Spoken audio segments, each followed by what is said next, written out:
प्यारे बच्चों, 8वीं कक्षा के गणित के दूसरे चैप्टर एक चर वाले रैखिक समीकरण के पहले लेक्चर में आपका स्वागत है।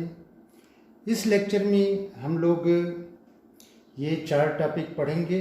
पहला समीकरण है, दूसरा एक चर वाले रैखिक समीकरण, और तीसरा समीकरण का हल। और आपके बुक में जो उदाहरण दिया हुआ है वो उदाहरण 1 से 4 तक हम लोग करेंगे। तो चलिए अब हम बात करते हैं कि सबसे पहले बीजी व्यंजक और समीकरण के बारे में आप लोगों ने पिछली कक्षाओं में पढ़ा था।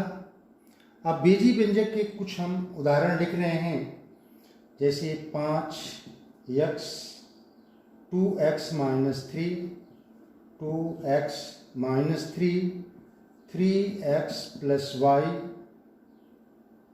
x y z + x + y + z। अब यहाँ पे बीजी व्यंजक में ये पहले वाले बीजी व्यंजक में हम देख रहे हैं कि यहाँ पे एक अचर पद है और ये यक्स। बीजी व्यंजक होता क्या चीज़ है कि ऐसा व्यंजक जिसमें अक्षरों का समावेश हो।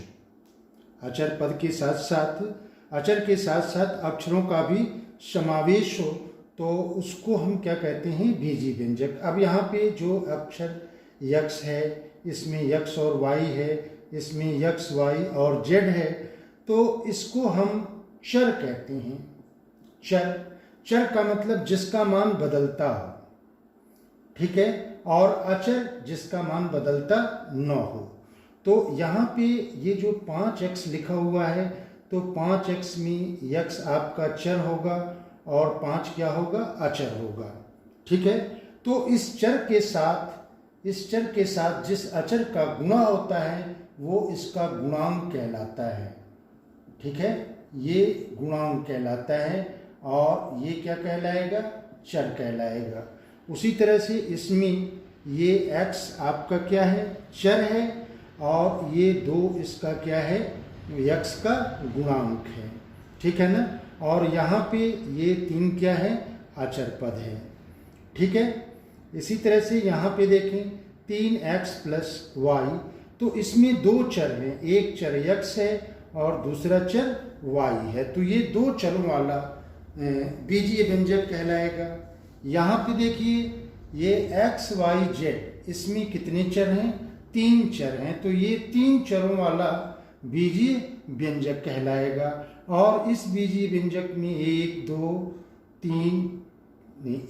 2 3 और 4 पद हैं, ठीक है। आप लोग समीकरण के बारे में भी पिछली कक्षाओं में परिचित हुए थे।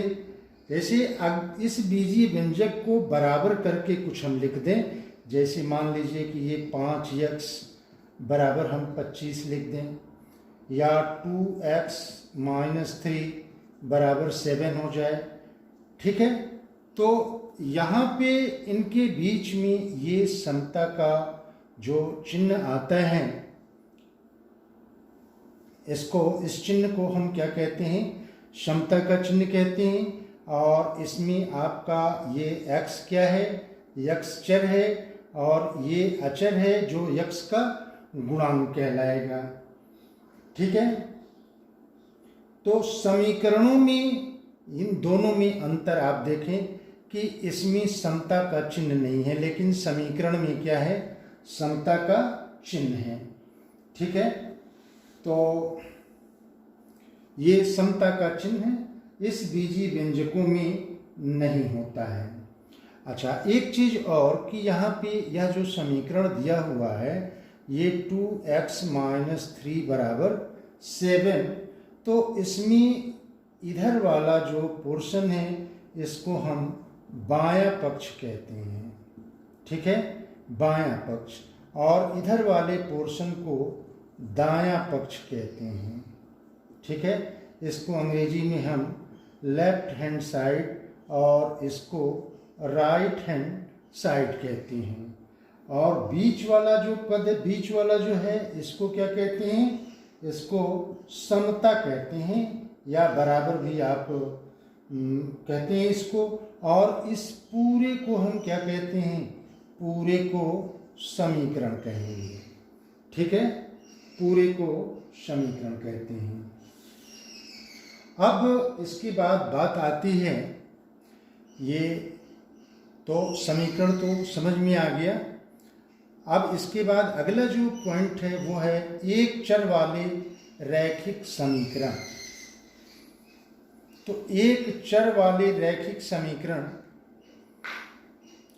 का मतलब क्या हुआ? जैसे यहाँ पे 5x धन 3 बराबर 6, तो इस पूरे समीकरण में, या जो पूरा समीकरण है, इसमें केवल एक चर x है, और इस चर x की अधिकतम घात कितनी है? 1 है। तो अगर इसमें केवल एक चर है तो ये एक चर वाला समीकरण कहलाएगा, और इस चर की जो अधिकतम घात है अगर वो 1 है तो वो एक चर वाला रैखिक समीकरण कहलाएगा। अब ये जैसे अगर हम यहाँ पे लिखें 5x धन 3y बराबर 7, तो अब यहाँ पे ये रैखिक समीकरण तो है भाई, प्रत्येक पद में चर की घात कितनी है? 1 है। लेकिन अब इसमें एक चर नहीं बल्कि 2 चर है, तो ये 2 चर वाला रैखिक समीकरण कहलाएगा। और इसमें क्या है? केवल एक चर है, और इस चर की अधिकतम घात कितनी है? 1 है, इसलिए यह एक चर वाला रैखिक समीकरण कहलाएगा। ठीक है। अब एक चर वाले रैखिक समीकरण, जो अगला हमारा पॉइंट था वो था कि समीकरण का हल। अब यहाँ पे इसी को हम लेके चल रहे हैं। 5x धन 3 बराबर 6 है। 5x धन 3 बराबर 6, या एक दूसरा एग्जाम्पल लेते हैं। ये सपोज कर लीजिए 2x माइनस 4 बराबर 6। तो हिट एंड ट्राई मेथड का अगर हम उपयोग करें तो इस x के स्थान पर भिन्न भिन्न मान रखें, और हम यह देखें कि किन परिस्थितियों में, यानी कि x का वह कौन सा मान है जो यहाँ पे रखा जाए तो वो बराबर 6 हो जाएगा। तो अगर x बराबर यहाँ पे हम 1 रखते हैं तो 2 गुणे 1 ऋण 4 बराबर 6 होगा। तो ये 6 के बराबर नहीं होगा। अगर x बराबर 2 रखें, x बराबर 2 रखेंगे तो 2 दूनी 4 ऋण 4 0 हो जाएगा। अब x बराबर अगर 3 रखें तो 3 दूनी 6, 6 में से 4 घटेगा, कितना होगा? 2 होगा, अभी नहीं बराबर हो रहा है। x बराबर अगर 4 रखें तो 4 दूनी 8, 8 में से 4 घटेगा 4, अभी भी नहीं बराबर हो रहा है। x बराबर अगर 5 रखते हैं, 5, तो 5 दूनी 10, और 10 में से 4 घटेगा, कितना होगा? 10 में से 4 घटेगा 6, यानी कि x बराबर 5 रखने पर 2 गुणे 5 ऋण 4 बराबर 6, तो ये हो गया 10 ऋण 4 बराबर 6, 10 में से 4 घटेगा 6, 6 बराबर 6। तो x बराबर 5 रख रहे हैं तो ये दोनों पक्ष बराबर आ रहा है। तब हम ये कहेंगे कि इस समीकरण का हल क्या होगा? x बराबर 5 होगा। ठीक है ना? यानी कि x बराबर 5 जब हम इसमें रखेंगे तो दोनों पक्ष बराबर हो जाएगा, तो हम ये कहेंगे कि x बराबर 5 इस समीकरण को संतुष्ट करता है। ठीक है। तो x का वह मान जो समीकरण को संतुष्ट करता है, x का वह मान जो समीकरण को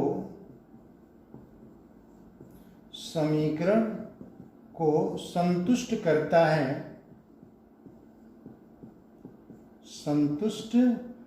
है, समीकरण का हल कहलाता है। समीकरण का हल कहलाता है। ठीक है। अब एक चर वाला रैखिक समीकरण दिया रहेगा और उस समीकरण को हल करना होगा। तो अब इसको हम लोग उदाहरण के द्वारा, जो बुक में दिया हुआ है उस उदाहरण को लेकर के और फिर हम लोग इसको समझने का प्रयास करेंगे। अब इस उदाहरण 1 में हमको दिया हुआ है हल ज्ञात कीजिए किसका, 2x - 3 बराबर 7 का। तो हमको दिया हुआ है क्या चीज़, दिया है 2x - 3 बराबर 7। अब ये देखिए हमको इस x की वैल्यू क्या होनी चाहिए। ठीक है, x का मान कितना होना चाहिए कि इसको जब हल किया जाए तो ये बराबर 7 आ जाए, तो वही क्या होगा, समीकरण का हल कहलाएगा। मैं इसके पहले आपको हिट एंड ट्राई मेथड बताया था, लेकिन उससे सारे सवालों को करने में काफ़ी टाइम लगेगा। ठीक है, तो इसको देखिए, यहाँ पे हमारा टारगेट ये है कि इधर केवल x हो और सारे अचर पद उधर चले जाएं। तो अगर इसमें यहाँ पे देखिए एक समीकरण है, तो समीकरण में जितना इधर जोड़ें उतना ही इधर जोड़ें तो कोई अंतर नहीं पड़ेगा, जितना इधर घटावें उतना ही उधर भी घटावें तब भी कोई अंतर नहीं पड़ेगा, जितना इस पूरे में भाग दें उतना इधर भी भाग दें तब भी कोई अंतर नहीं पड़ेगा। तो यहाँ पे अगर हम इधर +3 कर दें तो ये क्या होगा, 0 हो जाएगा। तो +3 अगर इधर करेंगे तो इधर भी करना पड़ेगा। तो 2x - 3 + 3 बराबर 7 - 3 हो जाएगा। अब ये 3 और 3 क्या होगा, 0 हो गया। तो यहाँ से ये आ जाएगा 2x बराबर 10। अब यहाँ पे देखिए ये x, यहाँ अगर हम 2 से भाग दे दें तो यहाँ पे केवल x बचेगा। तो 2 से अगर इधर भाग देंगे तो इधर भी भाग देना पड़ेगा। तो यहाँ से ये हो जाएगा 2x/2 बराबर 10/2। अब ये 2 से 2 कट जाएगा और यहाँ 2 बचे 10 आ जाएगा, यानी कि x बराबर कितना आ गया, 5। ठीक है, तो ये जो मेथड है, इस मेथड को तो आप लोगों ने पिछली कक्षाओं में किया था, लेकिन अब इसको थोड़ा सा और शॉर्ट में करेंगे हम लोग। ये 2x - 3 बराबर 7 है, तो ये -3 इधर है, तो अगर ये उधर जाएगा तो क्या होगा, प्लस हो जाएगा, यानी कि इसको लिखेंगे 2x बराबर 7 - 3। तो 7 - 3 बराबर कितना हो जाएगा, 7 - 3 बराबर 10। 2x बराबर, अब यहाँ 2 गुणा है तो उधर जाएगा तो क्या होगा, भाग हो जाएगा। तो ये हो जाएगा x बराबर 10/2, 2 बचे 10, यानी कि x बराबर कितना आ गया, 5। यानी कि दिए हुए समीकरण का हल x बराबर कितना है, दिए हुए समीकरण का हल x बराबर 5, ये आंसर हो जाएगा। ठीक है, अब इसकी जांच हम कैसे करेंगे, जांच ये सही है कि नहीं। तो जांच के लिए देखिए, ये x बराबर, ये बायां पक्ष क्या है, 2x - 3। तो यहाँ पे x बराबर 5 रखने पर, तो x बराबर 5 रखेंगे तो फिर ये कितना हो जाएगा, 2 × 5 = 3, 2 बचे 10, 10 - 3 और ये बराबर कितना होगा, 7। यहाँ पे देखिए दायां पक्ष आपका आ गया 7, दायां पक्ष। इसका मतलब क्या हुआ कि जो इस समीकरण का हल निकला है वो सही है। ठीक है, उदाहरण नंबर 2 है, हल कीजिए 2i - 9 बराबर 4। तो हमें समीकरण दिया हुआ है, दिया है 2y धन 9 बराबर 4। यहाँ पे देखिए टारगेट हमारा यही है कि एक पक्ष में केवल चर हो और सारे अचर को हम दूसरे पक्ष में भेज दें। तो यहाँ पे ये धन 9 है, तो जब उधर जाएगा तो कितना हो जाएगा, ये हो जाएगा 2y बराबर 4 ऋण 9। अब एक धनात्मक है एक ऋणात्मक है तो घटेगा, 9 में से 4 घटेगा 5 और 9 बड़ा है, इसके साथ ऋण का चिन्ह है तो यहाँ ऋण 5 हो जाएगा। तो ये आ गया आपका 2y बराबर ऋण 5। अब यहाँ y के साथ 2 का गुणा है तो ये इधर जाएगा तो क्या होगा, इसमें भाग हो जाएगा, तो ये हो जाएगा आपका y बराबर ऋण 5/2। और ये y बराबर ऋण 5/2 ही क्या कहलाएगा, इस दिए हुए समीकरण का हल कहलाएगा। अब यह हल सही है कि नहीं, इसको जांचने के लिए ये x जांचने के लिए हम बाएं पक्ष में इस y का मान रखेंगे और दाएं पक्ष अगर हमें मिल जाता है तो इसका मतलब जो हम हल निकाले हैं वो हल सही है। तो यहाँ पे बायां पक्ष आपको दिया हुआ है, बायां पक्ष बराबर 2y धन 9। अब यहाँ पे y के स्थान पर हम क्या लिखेंगे, -5/2 धन 9। अब ये 2 से 2 क्या होगा, कट जाएगा, बचेगा कितना, ऋण 5 धन 9। अब एक धनात्मक है एक ऋणात्मक है तो बड़े में से छोटा क्या होगा, घटेगा, तो 9 में से 5 घटेगा तो कितना आएगा, 4। ये अधिक है तो यहाँ धन हो गया। अब यहाँ पे देखिए ये बराबर आ गया आपका क्या चीज, दायां पक्ष, दायां पक्ष आ गया। इसका मतलब क्या हुआ कि जो हम y का मान निकाले हैं वो y का मान सही है। ठीक है,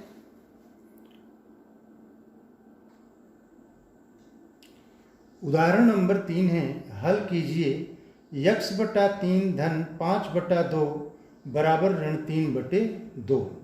तो यहाँ पे हमको दिया है x/3 धन 5/2 बराबर ऋण 3/2।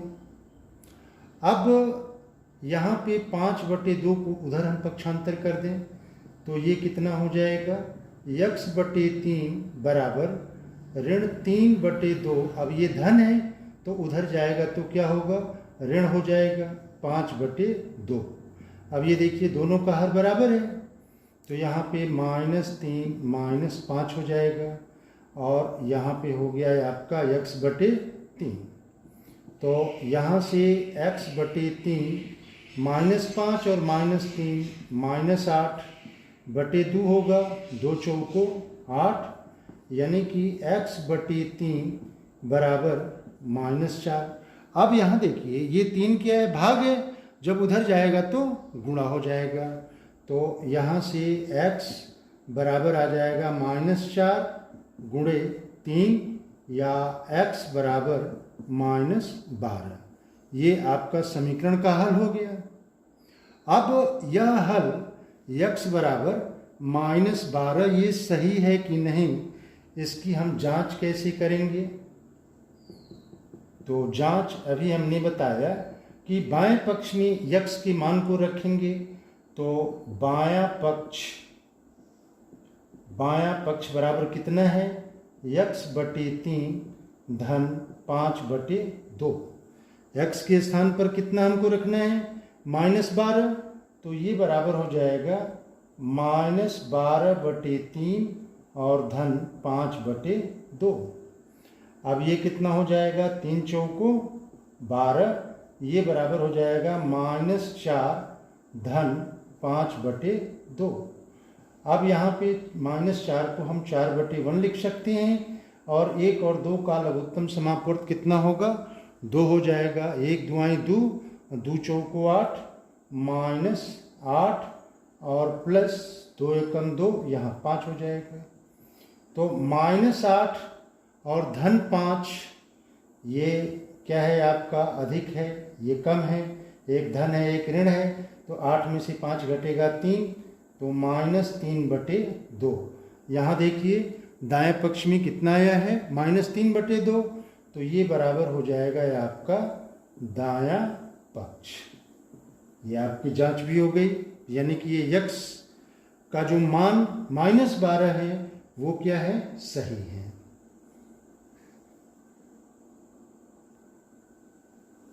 उदाहरण नंबर 4 ये है कि हल कीजिए कि 15/4 ऋण 7x बराबर 9। तो हमको दिया है कि 15/4 ऋण 7x बराबर 9।